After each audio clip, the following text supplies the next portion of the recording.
Hello everybody and welcome to Let's Play The Magical Quest starring Mickey Mouse. I'm Mr. Devious, or just Deeb, and today we start on LP number 2, coming right off of Super Meat Boy, The Magical Quest, by Capcom. We're going to not go to options, and we're not going to go to two-player game, because I am a lonely person, and we're going to go right to one-player game. Enjoy the cutscene.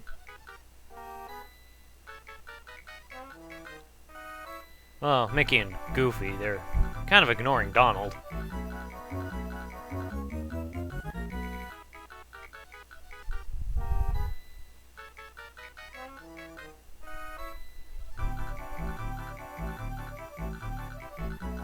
Here comes the ball! You idiot.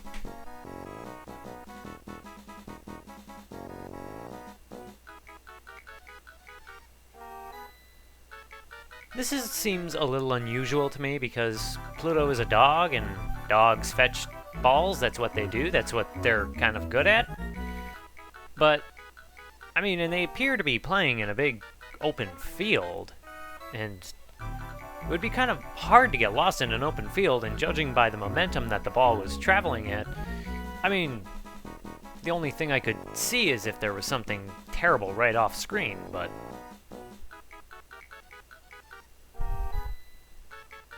Oh.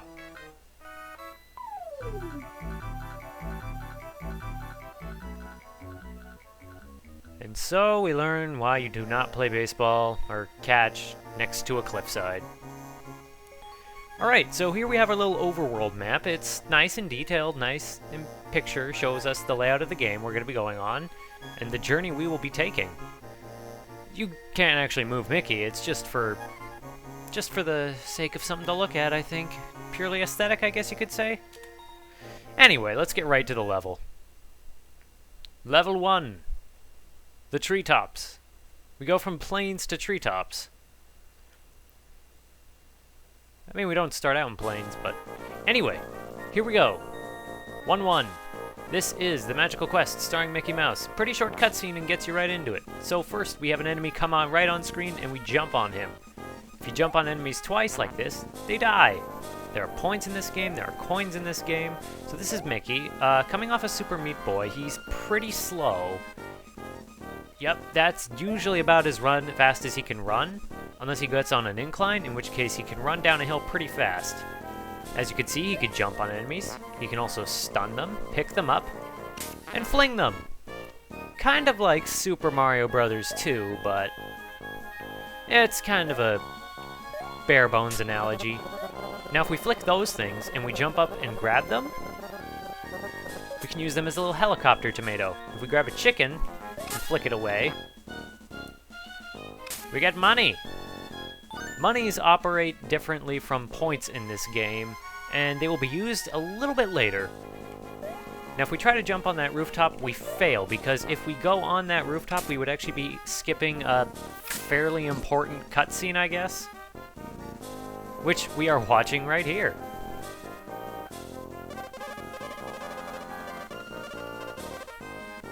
Also, breaking and entering. This is a pretty rude situation.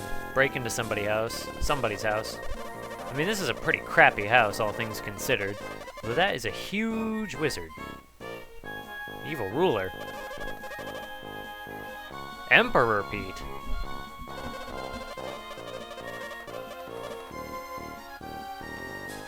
That's pretty sad.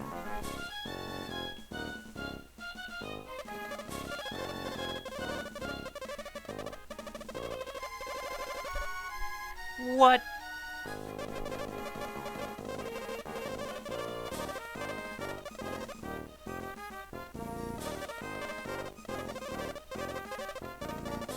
Oh, thanks, wizard. You're the best. Thank you, blue-robed wizard with bells around your neck. Truly an inspiration to us all. That's the spirit.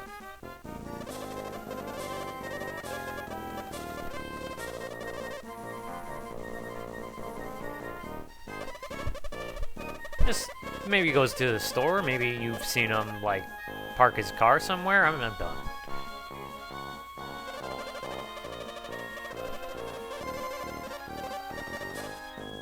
also known as most of the level transitions in this game.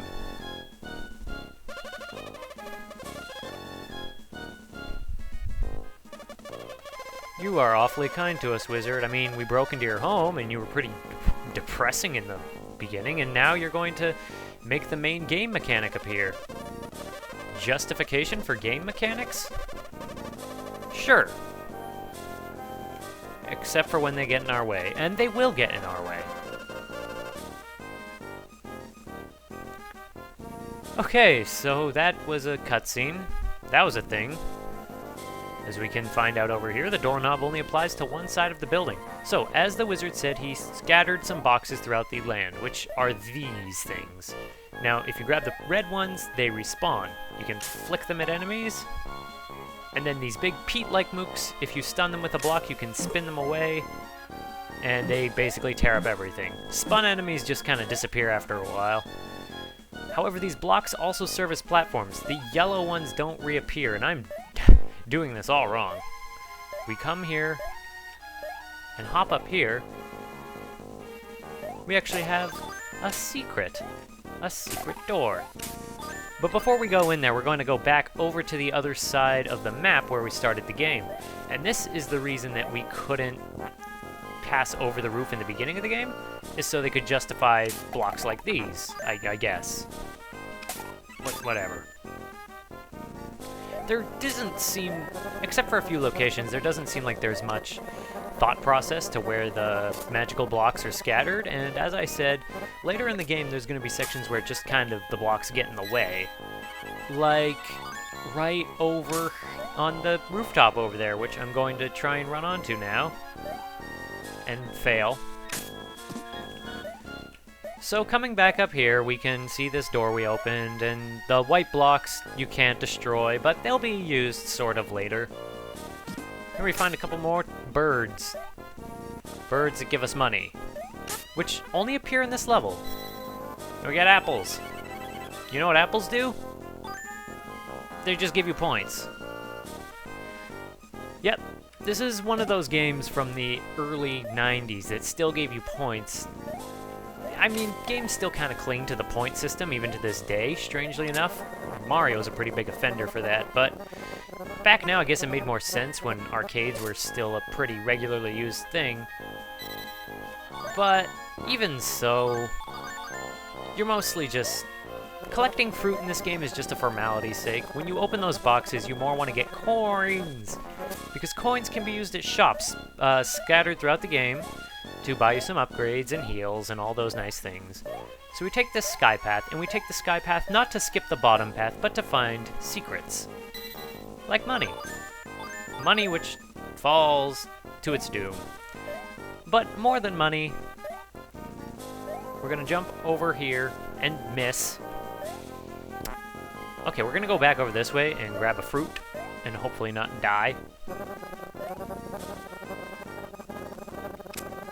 Because if we come here and grab this, we get an extra heart. Mickey starts the game with only 3 hearts, and that makes it pretty dangerous. Unless I think you start on easy difficulty, because there's an easy and hard difficulty, and I don't really remember the differences now that I'm thinking about it. But in this game there are hearts scattered throughout the game, and you can get up to about 9 or 10 if you're good enough.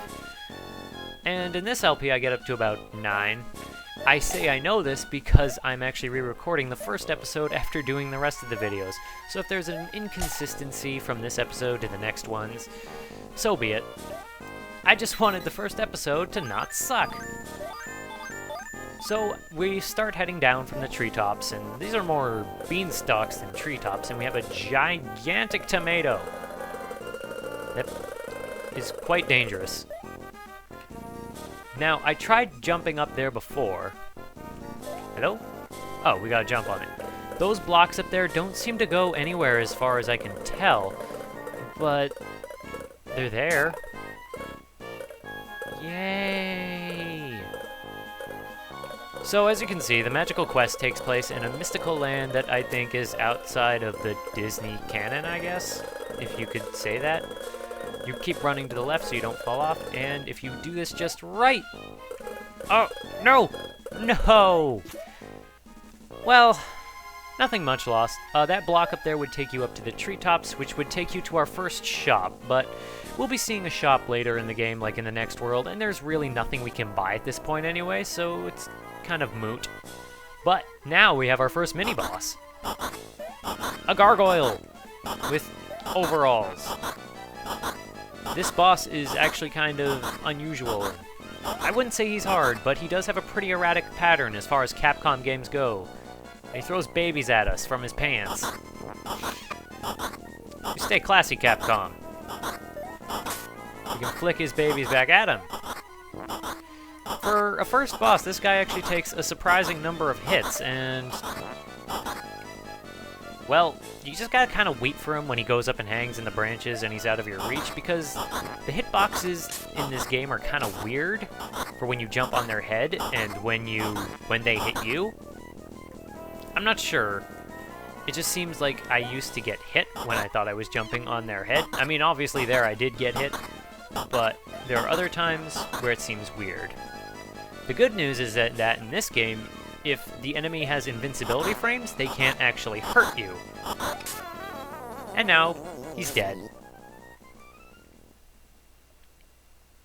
That's that. Fun fact, in the first recording of this episode, I died against that guy and got a game over. Don't worry though, I'll game over later. So now we're properly out of the treetops. Excuse me. We're out of the treetops and we're down at sea level. And there's a bee. Oh my god. Oh no, not the bees. Now Mickey goes into an instant panic when he goes underwater because, as it turns out, Mickey can't breathe underwater. Mickey is not Mario. Mario. Mickey-O. Maki? Bees are pretty easy to kill, but they also are pretty dangerous. And over here we have some toads who are trying to battle us, which make for some pretty fun platforming. They never stood a chance. Later on we'll find blocks like that with no little hoops on the side for us to grab, but we'll have a different means of dealing with them. We have a beaver down here that we want to get rid of, because if we go in his dam, there's a secret. I said if we go in his dam, we get 2 up. This is the only secret in the game that I know of that's like that. I mean, that's like the only invisible 1-ups that I know of. And look, we have stars down there. But they're not our friends. They are evil starfish. If you get them on the surface of the water, you can jump on them. Otherwise, they're not really worth hanging around. Why does everybody want to kill Mickey? Oh, probably Pete's magic or whatever. You can't swim if you're carrying a block. Okay, then. Now, in order to stun these guys, you do need to pelt them with something, like so. If you just jump on them repeatedly, they'll die. But then you pick them up, and they can destroy everything. So now that that's taken care of, we're actually coming up on the end of the stage here. 1-4. 1-4 of every stage except for like the last, for the 4th and 5th stage is a boss. And that's why it's so short. And up in the trees we have a very ugly snake. Good God, I love snakes, but this thing is hideous. So, not a lot to this boss. I mean, when he turns red, he's invincible for all intents and purposes, and he lunges at you, and you need to jump over. And now he's off screen, and spits an egg at us. I don't think you can do anything to the egg. Oh, I'm down to 1 hit. So you can damage him either by tossing blocks at his face or jumping on his face. And when he drops midsections, you can grab them and toss them right back. Now, when you knock off enough midsections, enough sections of his body, he goes into a rage and starts chasing us. But you don't... Oh, God. Well.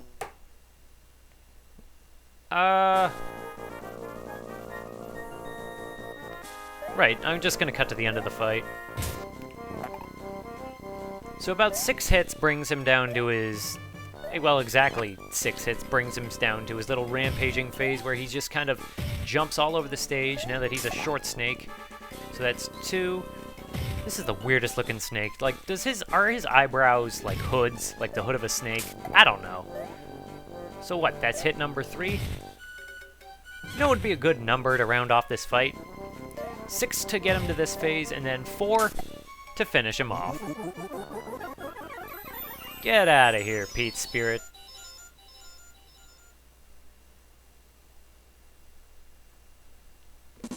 And with that, we've cleared level 1.